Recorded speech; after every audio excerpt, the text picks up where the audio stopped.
All right, so we've got this in finale now. Let's go ahead and take a listen to what we have.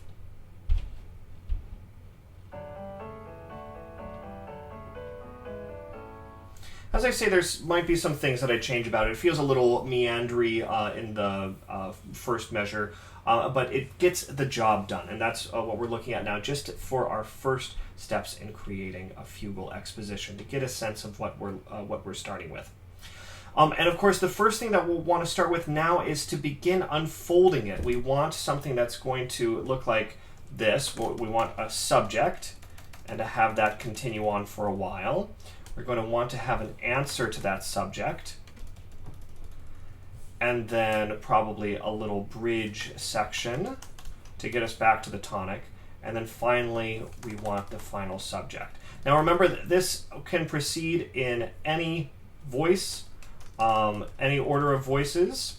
We're working, of course, with 3 voices right now, and I've put this visualization up as I will probably want to see this through. I'll probably want to start with the bass and then go up to the middle voice, and then finally end with the uppermost voice. So let's go ahead and do that. I'm going to give myself a measure buffer, and here we are. So I'm going to start with this first voice entering, and what I can literally do is just go ahead and I'm going to copy and paste this subject. I'm going to do that right here. I think the important thing here, oops, I carried all that information over. We'll get rid of that. And then, of course, we'll want to transpose it down so it's in the bass clef. Or so it works better in the bass clef. Try that one more time. Here we go. Down plus 1 octave. Okay, so there's our first entry. Now, the next thing that we'll do is have the answer come in. The answer could be a real answer, or it could be a tonal answer. For a number of reasons, I'm going to work with a real answer here. So we're going to transpose everything up exactly. And we're going to transpose that up so it's like this. A tonal answer could work. If you watch my video on tonal answers, you'll know that we would answer that scale degree 5 with a scale degree 1, and so it would end up sounding like this. The reason I'm not going to do that is because it's going to so fundamentally alter the chorale tune that it's going to feel kind of weird. So what I'm going to do is literally copy and paste. I'm going to go and transpose it up a fifth. Excuse me, that transposed it up the octave again. Here is the 5th. And there is our answer. There is our real answer. Now, what we're going to need to do is figure out what we want in terms of a potential counter subject. Which one of these do we want to be the counter subject? Let's play around with this a little bit. What I'm going to do is I'm going to take that material, I'm going to move it over here, and I'm going to copy and paste it. So the next thing that I'm going to do is I'm going to transpose this up a fifth. So one of these may work well for the material. Let's see what happens if we get rid of the middle voice. Let's see what it's like to if I move that lower voice and then get rid of that middle voice. So I'm just going to copy some layers here, and I'm going to go in here and just make it so that we have a nice clean entry on A. Okay. Of course, I'll have wanted to make sure that we are actually in A, so those G's are going to change to G sharps, like that. And it's going to sound like this.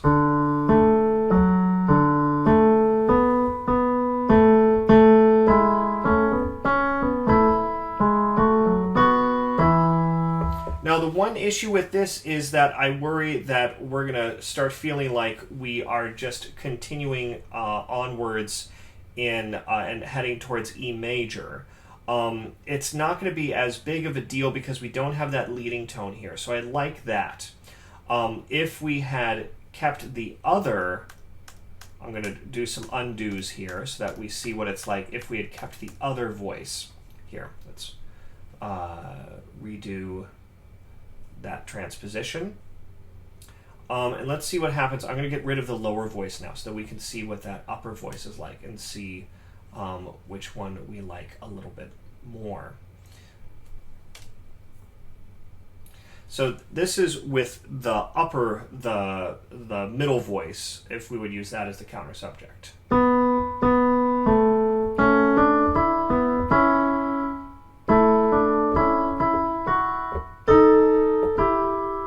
We'd want to change that to a G sharp. There's some things that I like about that, some that I don't. First of all, I'd want to make sure that we don't have all these voice crossings. So I'd want to do something to transpose that down an octave. I'd want to figure out how we'd get there.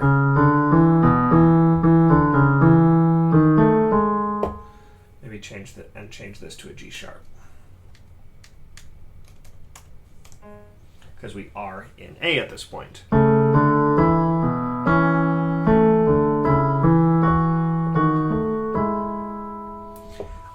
Nothing bad about that. In fact, there's some very nice things. We get some nice parallel thirds and things like that. There are a few issues. For instance, how are we going to get down here?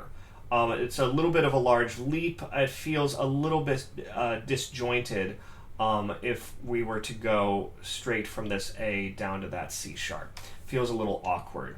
We also have a fourth here. And it's also rather stagnant in this middle area. We have a lot of the same melodic ceiling for this entire measure. I don't know if this inner voice works as well for a counter subject because we have all this. We get all this E a lot. We do escape it later. So ultimately, I'm thinking that perhaps we should take our lowermost voice, our bass voice, and use that as the basis of our counter subject. So I'm just going to go ahead and copy that layer here so that we just have that. Oops. Do it the other way around. Layer 2 into layer 1. And I'm going to transpose this up a fifth.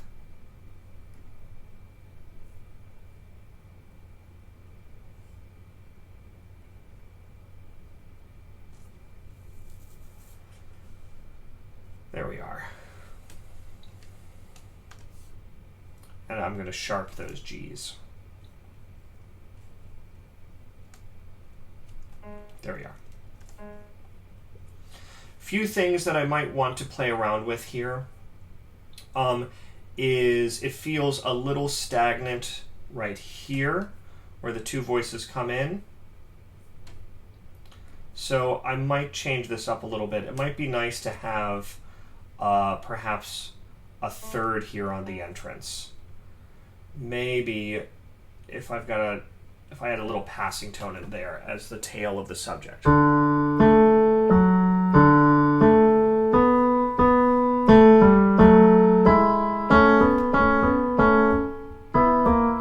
Excuse me. That could work.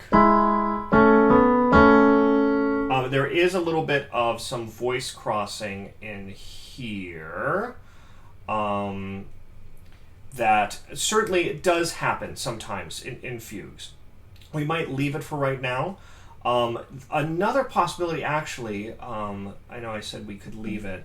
We could transpose all this down so that it looked like that. This would be a large leap that would end up being balanced.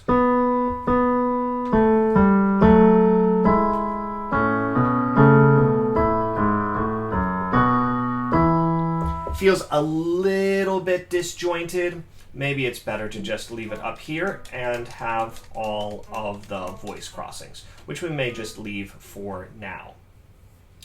Now, the next thing that we can do is basically take everything that we had over here, and we could, if we wished, just go ahead and copy and paste it there. Now, there's some issues with that, as you might guess. The first issue is that we're going to run into the fact that it's going to sound rather abrupt. We will have just finished, perhaps even implying a tonicization of E here, and then suddenly we'll be going back to D.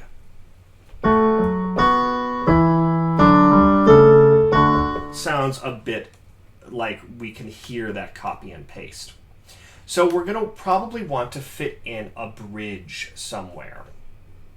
So I'm going to go ahead and copy and paste this over to here. So this is our target. We're heading back here and hopefully going to arrive on this something like this chord. Now, the other thing that I want to point out is so far we've had, if we map this out, we've had the subject, then the counter subject in this bass voice. Then we've had the subject come in the middle voice. It would be nice when we have this next subject come in, it would be nice to have the counter subject in the middle voice and to have free counterpoint down here. So the issue here is that right now our sketch has the counter subject in the bass voice, free counterpoint in the middle voice, and the subject up here. So we're actually going to have to play around a little bit in order to get this to really be working like this sort of style, like this sort of fugue style, where each voice has the opportunity to bring in these different elements. So what I'm going to do here is I'm going to do a little bit of a switcheroo. If the whole point is to make sure that the counter subject is in the middle voice, let's see if we can make that happen. So I'm going to go ahead and switch these layers here because it's my intention to bring the bass voice to the middle voice and the middle voice to the bass voice. So now what I'm going to do is I'm just going to transpose everything in this bass voice down. Pardon me. Here we are.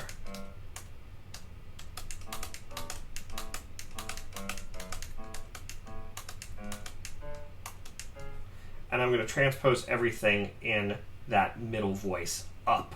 And we're going to, just to differentiate it, just that we see where we are with this.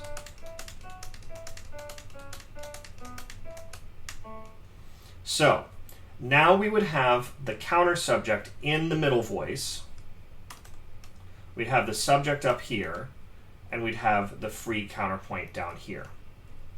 Now we may have to change around some of the voicings here. For instance, here we end up with a 6/4 chord. So this is going to be an issue. We're going to have to deal with that. Same thing as we go on. So we're going to have to deal with a couple issues here, but this could work. We also could probably, now that we have things differentiated, maybe we could move this back up, move the bass voice back up. Oops. We got a little bit of voice crossing there at the end, and because the pickup copy-pasted wonkily. So we're going to go ahead and just move this over to here.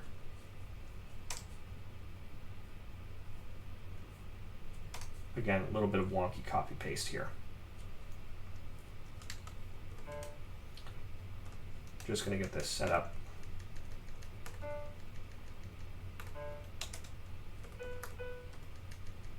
There we are. I'll get this transposed up. now we're ready to write our bridge, because at this point we know that this is our goal. This chord here is what we are aiming for the end of our bridge. So that is what we're aiming for. That's what we're hoping to get to finish off the bridge. So the purpose of the bridge is that we modulate back to the tonic. So here we are strongly in A, perhaps even tonicizing E. We want to get back to D. So that's going to be the next thing that we are going to look at, is how can we sequence from A back to the tonic. That'll be the next step.